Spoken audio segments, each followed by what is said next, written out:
सभी पक्षी अपने अपने घोंसलों में जा रहे थे। जंगल में बहुत तेज हवाएं चल रही थीं। तेज हवा से गोरी कौवी और कालू कौवे का घर नीचे गिरकर टूट जाता है। वो मुश्किल से अपनी जान बचाते हैं। कालूपति जी, घोंसला तो टूट गया और बारिश भी होने वाली है। बताओ अब हम बारिशों के दिन कहाँ गुजारेंगे? गौरी, तुम चिंता ना करो। दूसरे जंगल में मेरे जानने वाली एक चिड़िया रहती है। हम बारिशों के दिन वहीं गुजार लेंगे। वैसे भी इस जंगल में अब बारिशें शुरू हो गई हैं। हाँ हाँ कालू जी, जल्दी करो, हम दूसरे जंगल चलते हैं, इससे पहले के बारिश में भीग जाएं। फिर कालू कौवा और गोरी कौवी चिड़िया के जंगल जाने के लिए वहाँ से उड़ जाते हैं।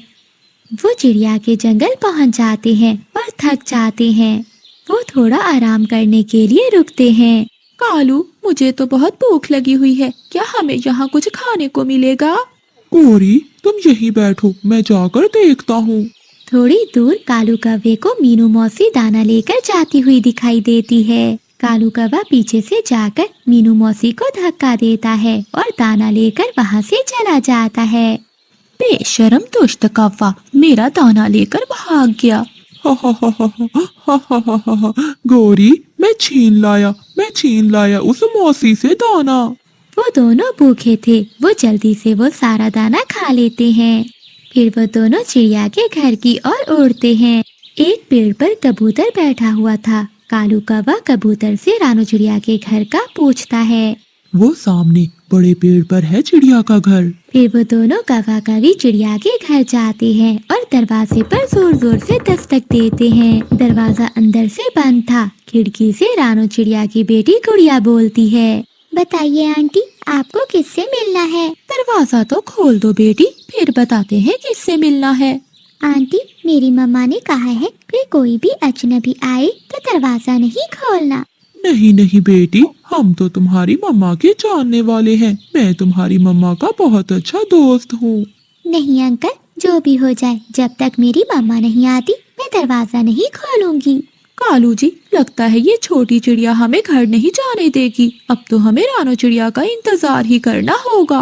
मिठू भैया, अब मैं चाहती हूँ, मुझे घर जाकर अपनी बेटी को दाना भी देना है। फिर रानू चिड़िया अपने घर की ओर चली जाती है।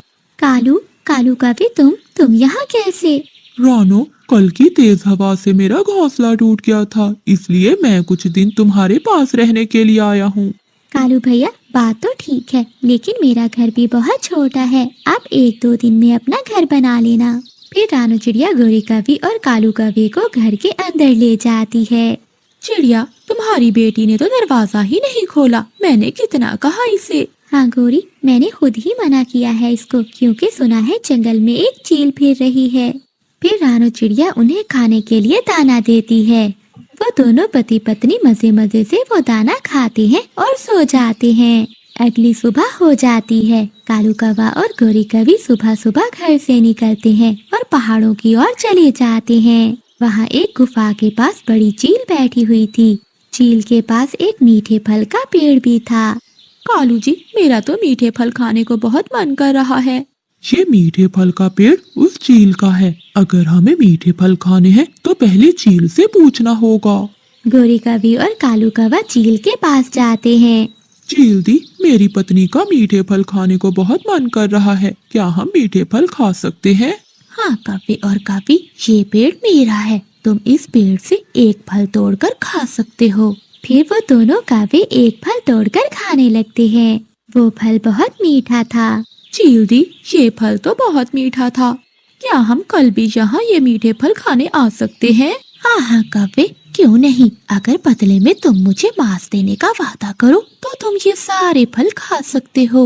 चील दी, तुम चिंता ना करो, हम धोखे से किसी न किसी पक्षी को यहाँ ले ही आएंगे। इन मीठे फलों को खाने के लिए मैं कुछ भी कर सकती हूँ। मम्मा, मुझे ये कौवे ठीक नहीं लगे। देखा नहीं आपने, ये कैसी लालच वाली बातें कर रहे थे। गुड़िया बेटी, ये कौवा मेरे बचपन का दोस्त है, 2 दिन रहकर चला जाएगा। फिर कौवा और कौवी वहाँ आ जाते हैं। गोरी और कालू, तुम दोनों कहाँ गए हुए थे? हम तो अपने लिए बड़ा मजबूत घर बना रहे हैं। फिर तो आप यहाँ से चले जाएंगे। हाँ हाँ रानो, जैसे ही हमारा घर बनेगा तो हम यहाँ से चले जाएंगे। कौवा और कावी झूठ बोलते हैं। दूसरे दिन कौवा और कावी एक नदी के किनारे बैठे हुए थे। कालू, ये नया जंगल है, कोई भी हमारा विश्वास नहीं करेगा। अगर हम चील दी के लिए कोई मांस ना लेकर गए तो वो हमें मीठे फल नहीं देगी। गोरी, चिड़िया चिड़िया हमारा विश्वास जरूर करेगी। हम चिड़िया को ही बलि चढ़ा देंगे। मैं अभी जाकर चिड़िया से झूठ बोलकर उसे पहाड़ों की ओर लेकर आता हूँ।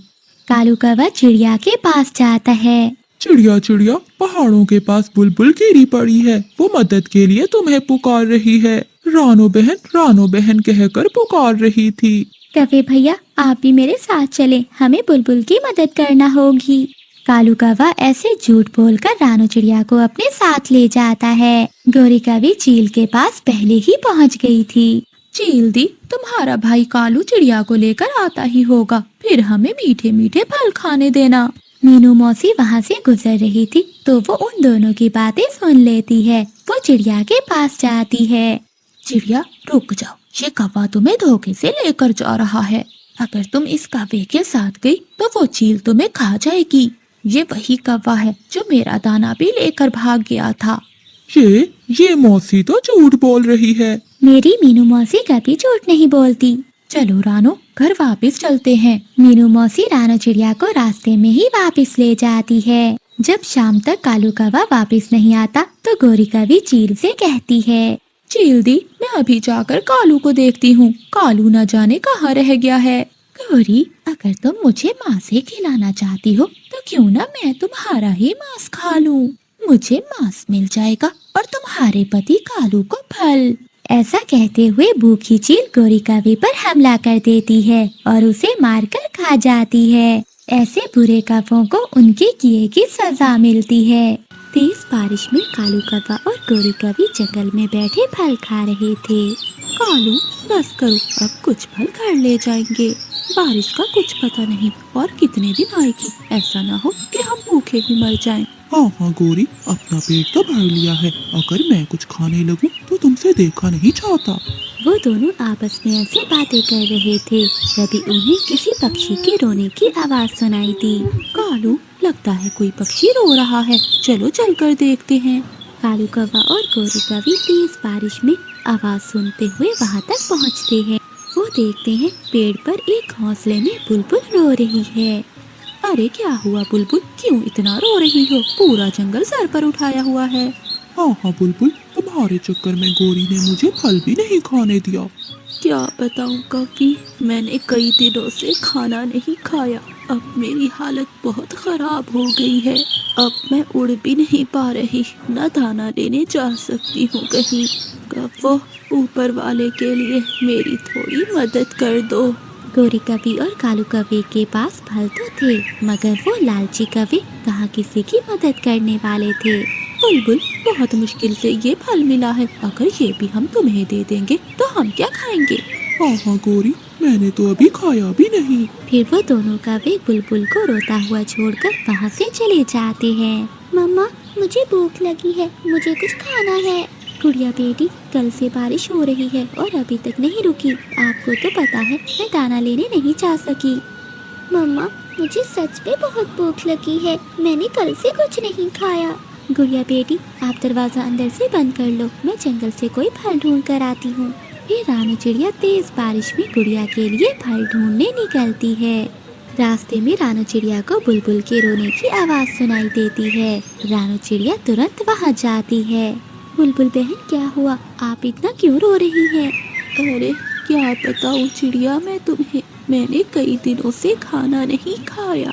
मेरी हालत बहुत खराब हो गई है। अब तो मैं उड़ भी नहीं पा रही। चिड़िया, मेरी मदद करो। बुलबुल की ये हालत देखकर रानो चिड़िया को दया आ जाती है। बुलबुल बहन, चुप कर जाइए, बताइए मैं आपकी क्या मदद कर सकती हूँ? चिड़िया, भूख से मेरी जान निकल रही है, मुझे कुछ खाने के लिए ला दो। फिर रानो चिड़िया वहाँ से उड़ती है और वो घने जंगल में जाती है। वहाँ उसे एक मीठा फल मिल जाता है। वो मीठा फल लेकर बुलबुल के पास आती है। बुलबुल बहुत भूखी थी, वो जल्दी से वो मीठा फल खा लेती है। चिड़िया, तुम्हारा बहुत बहुत शुक्रिया, वरना भूख की वजह से मैं आज मर जाती। बुलबुल बहन, शुक्रिया की क्या बात है, ये तो मेरा फर्ज था। चिड़िया, तुम बहुत अच्छी हो, इसलिए मैं तुम्हें कुछ देना चाहती हूँ। क्या बुलबुल बहन? यहाँ से थोड़ी दूर गुफा में मैंने एक मटका रखा है और साथ में एक रुमाल। याद रखना, वो कोई मामूली मटका नहीं है। तुम उस मटके से जो भी खाने की चीज़ मांगोगी वो तुरंत तुम्हें मिलेगी। हाँ, जितना खाना तुम्हें चाहिए होगा तुम उससे ले लेना और फिर वो लाल रुमाल उस मटके पर दे देना। उस जादुई मटके से सामान रोकने का बस यही एक हल है। आपका बहुत बहुत शुक्रिया, मैं इस बात का जरूर ख्याल रखूंगी। ऐसा कहते हुए रानू चिड़िया मटका लेने गुफा के अंदर चली जाती है। रानू चिड़िया गुफा में जाकर देखती है तो वहाँ एक मटका पड़ा हुआ था। फिर रानू चिड़िया वो मटका और रुमाल लेकर अपने घर चली जाती है। कालू, शुक्र है उस मोटी बुलबुल से बचकर, वरना वो हमारे फल खा लेती। हाँ हाँ गोरी, अब मुझे भी दो, मुझे भूख लगी है। फिर वो कवा और गवी फल खाते हैं। मम्मा, ये क्या, मुझे तो भूख लगी थी, मैंने आपसे फल लाने के लिए कहा था और आप ये मटका ले आई हैं। गुड़िया बेटी, ये कोई आम मटका नहीं है, ये जादुई मटका है। क्या मम्मा, जादुई मटका? हाँ गुड़िया बेटी, आपने जो भी खाना है इस मटके से मांग लीजिए। ठीक है मम्मा, मैं मांग कर देखती हूँ। ऐ जादुई मटके, मुझे खाने के लिए मीठे मीठे फल दो। गुड़िया का इतना कहना ही था कि मटके में से ढेर सारे फल निकलना शुरू हो जाते हैं। फिर रानी चिड़िया उस लाल रुमाल को मटके पर रख देती है, जिससे फल निकलना बंद हो जाते हैं। अरे वाह मम्मा, ये तो सच में जादुई मटका है। हाँ गुड़िया, अब हम जंगल के सभी पक्षियों की मदद करेंगे और उन्हें खाने पर बुलाएंगे। जंगल में दाना तो मिल ही नहीं रहा, पक्षी बहुत परेशान हैं। अगली सुबह रानू चिड़िया मिठू तोता और कबूतर के पास जाती है। तोते भैया और कबूतर भैया, आज रात आप मेरे घर आ जाना, मैं आप सबकी दावत करूँगी। क्या दावत? चिड़िया, खाने में मीठे मीठे अमरूद तो होंगे ना? हाँ मिठू भैया, मीठे अमरूद भी होंगे और मीठा हलवा भी, और आप जिसे भी लेकर आना चाहें वो सब आ सकते हैं। फिर रानू चिड़िया वहाँ से उड़ती है और कौवों के पास जाती है। गोरी बहन और कालू कौवे, आज रात मेरे घर में दावत है, आप दोनों आना। चिड़िया, तुम तो बहुत गरीब हो, हमें खाने में क्या सूखा दाना खिलाओगी? नहीं नहीं गोरी बहन, मैं आपको मीठा हलवा भी खिलाऊंगी। क्या मीठा हलवा? गोरी, मैं तो जरूर जाऊंगा। हाँ, जो भी आप खाना चाहते हैं वो सब मिलेगा आपको। फिर रानी चिड़िया वहाँ से चली जाती है।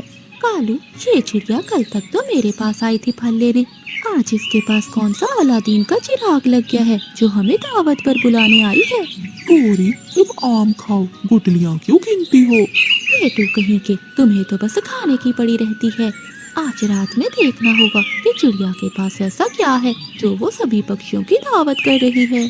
शाम को कालू कौवा और गोरी कौवी बाकी पक्षियों के आने से पहले वहाँ पहुँच जाते हैं। वो दोनों खिड़की में छुपकर देखते हैं। गुड़िया बेटी, बाकी पक्षी आने ही वाले होंगे, अब मैं जादुई मटके से खाना मांग लेती हूँ। फिर रानू चिड़िया जादुई मटके से खाना मांगती है। देखते ही देखते बहुत सारा खाना आ जाता है। कालू कौवा और गोरी कौवी दोनों ये सब देख रहे थे। कालू, तो अच्छा ये है जादुई मटका। गोरी, खाना खाने के बाद रात को हम ये मटका चुरा लेंगे।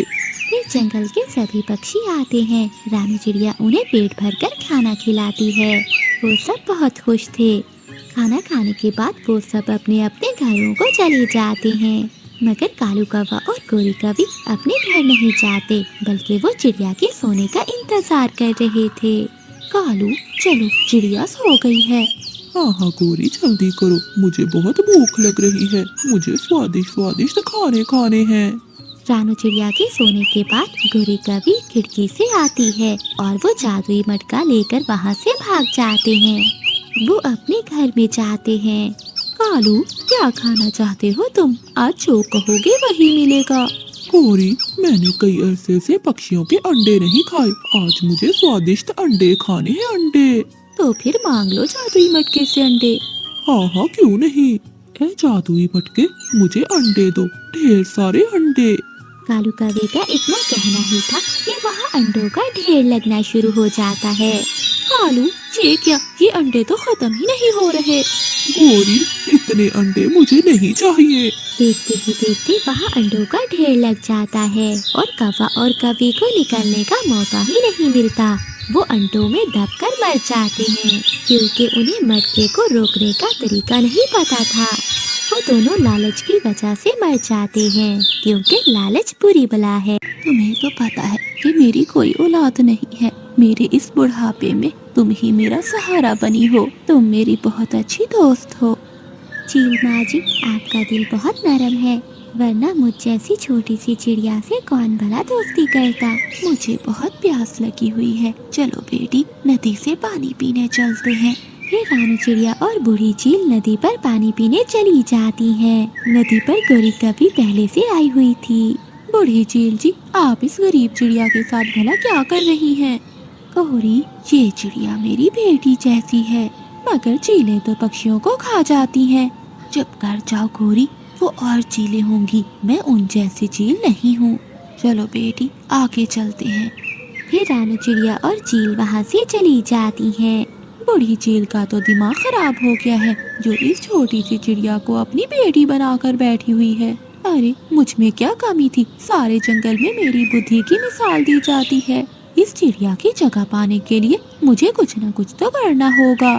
फिर गोरी कवि वहाँ से चली जाती है। रास्ते में गोरी कवि की नजर दो उल्लुओं पर पड़ती है। लगता है उस बूढ़ी चील का दिमाग खराब हो गया है। जब देखो उस छोटी चिड़िया के साथ ही रहती है। तुम ठीक कह रहे हो। अगर मेरा बस चलता तो मैं उस छोटी चिड़िया को मार देता। अगर मेरा बस चलता तो मैं उस चील को मार देता और जंगल पर राज करता। वो बुढ़ी तो है, मगर अभी तक उसमें इतनी ताकत है कि वो हम दोनों को मार सकती है। तू चिंता मत कर, वक्त आने पर हम उन दोनों को मारकर जंगल पर राज करेंगे। उन दोनों की बातें सुनकर गोरी कवि सोचती है, ये उल्लू भी मेरी तरह चिड़िया के दुश्मन है। अब चिड़िया को रास्ते से हटाने के लिए मुझे कोई न कोई उपाय तो सोचना ही होगा।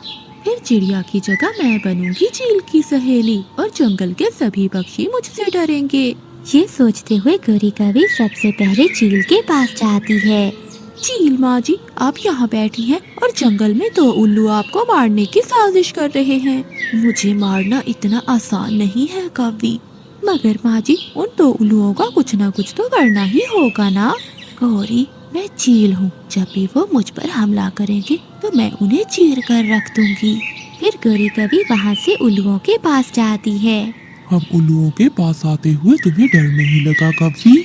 लगता है तुझे अपनी जान प्यारी नहीं है। उल्लुओं, पहले अपनी जान बचाओ, मैं तुम्हें आगाह करने आई हूँ। बता कवि, क्या खबर लेकर आई है? जब तुम दोनों चील को मारने की साजिश कर रहे थे तो तुम्हारी बात उस चिड़िया ने सुन ली थी और चिड़िया ने जाके ये बात उस चील को बता दी है। ये चिड़िया ने अच्छा नहीं किया। तुम ही बताओ गोरी, अब हमें क्या करना चाहिए? बूढ़ी चील को मारकर खुद जंगल पर राज करो या फिर उस चिड़िया को सबक सिखाओ। चील को मारना इतना आसान नहीं है। हाँ, हम पहले उस चिड़िया को मारेंगे, उसके बाद जो होगा देखा जाएगा। ये सुनकर गोरी कवि खुश हो जाती है और मन ही मन में सोचती है, चिड़िया मर जाएगी तो मैं चील की दोस्त बन जाऊंगी और अगर चील मर गई तो मैं इन उल्लुओं की दोस्त बन जाऊंगी। लड्डू दोनों हाथों में है। अगले दिन दोनों उल्लू रानू चिड़िया को ढूंढते हैं। वो दोनों रानू चिड़िया पर हमला करने ही जा रहे थे कि तभी वहाँ कबूतर आ जाता है। रानू बहन, जल्दी से भाग जाओ, तुम्हारी जान खतरे में है। ये क्या कह रहे हो कबूतर भैया? कौन मुझे मारना चाहता है? दो उल्लू। दो उल्लू? वो मुझे क्यों मारना चाहते हैं? मैंने उनका भला क्या बिगाड़ा है? वो मैं नहीं जानता। जब मैं जंगल से गुजर रहा था तो मैंने देखा वो दो उल्लू गोरी कवि के साथ खड़े तुम्हें मारने का प्लान बना रहे थे। कबूतर भैया, मैं अभी जाकर चील को बताती हूँ। चिड़िया बहन, इतना समय नहीं है तुम्हारे पास, वो तुम्हें चील के पास नहीं पहुँचने देंगे। तो कबूतर भैया, अब मुझे क्या करना चाहिए? चिड़िया बहन, तुम इसी वक्त जंगल छोड़कर भाग जाओ और अपनी माँ के पास चली जाओ। कबूतर की बात सुनकर रानू चिड़िया अपनी माँ के पास चली जाती है। कुछ दिनों के बाद रानू चिड़िया के लापता होने की बात चील को पता चलती है। चिड़िया बेटी, तुम कहाँ चली गई? तुम्हारे बिना मुझे अच्छा नहीं लगता। रानू चिड़िया के जाने के बाद बूढ़ी चील बहुत उदास रहने लगती है। अब समय आ गया है अपनी अक्लमंदी दिखाने का। अब जाकर चील को बताती हूँ कि उन उल्लुओं ने रानू चिड़िया को मार दिया। ये सुनकर दोनों के बीच में लड़ाई होगी और जो भी जीतेगा मैं उसकी खास बन जाऊंगी। गौरी कवि की ये बातें वो दोनों उल्लू बैठे सुन रहे थे। अरे ये कवि ने हमें धोखा दिया। हाँ भाई, ये हमें उस चील के हाथों मरवाना चाहती है। चलो हम इसे ही मार देते हैं। ऐसा कहते हुए वो दोनों गौरी कवि के पास आते हैं। वो दोनों उल्लू गौरी कवि पर हमला करने ही वाले थे। उल्लू चील के डर से वहाँ से भाग जाते हैं। गौरी, मैं बूढ़ी हूँ मगर मुझ में अभी भी इतनी ताकत है कि मैं अपने जंगल के पक्षियों की रक्षा कर सकूं। मैंने चील का बुरा चाहा मगर चील ने मेरी जान बचाई। चील माँ जी, मुझे माफ कर दीजिए। माफी किस लिए? रानू चिड़िया को जंगल से भगाने वाली मैं थी। मैंने आपकी दोस्त बनने के लिए उन उल्लुओं को भड़काया। ये तुमने अच्छा नहीं किया गौरी, तुम्हें इसकी सजा जरूर मिलेगी। मुझे इस बात का पछतावा है। चील, आप मेरी जान भी ले सकती हो। गौरी, जो गलती कर कर पछताता है उसे माफ कर देना चाहिए। जाओ, मैंने तुझे माफ किया। चील माँ जी, चिड़िया मेरी वजह से जंगल छोड़कर गई, अब मैं उसे वापस लेकर आऊंगी। फिर वो दोनों रानू चिड़िया को ढूंढते ढूंढते रानू चिड़िया के माँ वाले जंगल पहुँच जाते हैं। रानू चिड़िया बूढ़ी चील को देखकर खुश हो जाती है। चील माँ जी, आप? हाँ चिड़िया, मैं तुम्हें लेने आई हूँ। फिर गौरी कवि ने रानू चिड़िया को सारी बात बताई। चिड़िया, मुझे माफ कर दो। कोई बात नहीं गौरी बहन, अगर चील माँ जी ने आपको माफ कर दिया तो मैंने भी आपको माफ कर दिया है। आज से तुम मेरी दोस्त हो और हम दोनों चील माँ जी की बेटियां हैं। उस दिन के बाद गौरी कवि सुधर गई।